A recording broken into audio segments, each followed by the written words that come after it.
Ingat pan aya Allah nu salawasna nang tayungan hirup urang.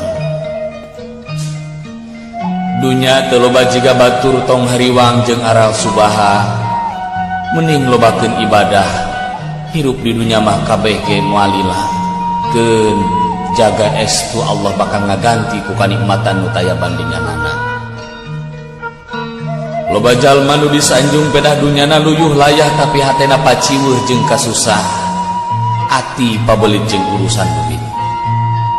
Hirup loba digogoreng jeung dinya nyeri ku batur omat ulah dibales. Justru eta kasempetan keur nguji hate urang.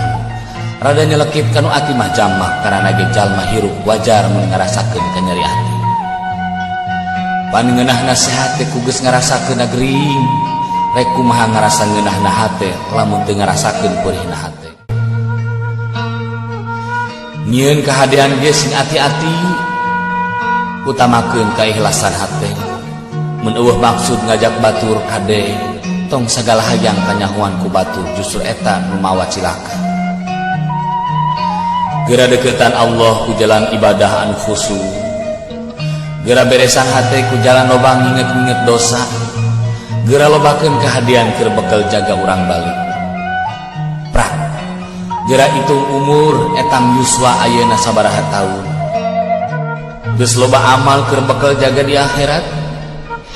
Nah yakin hirup bakal salilana. Yakin moal balik. Ridho mun anak turunan urang kabeh digebruskeun ka neraka. Nah sanggup nyang hareupan panasna seuneun neraka. Rek iraha atuh eling lamun lain ayeuna urang keur hirup di alam dunya.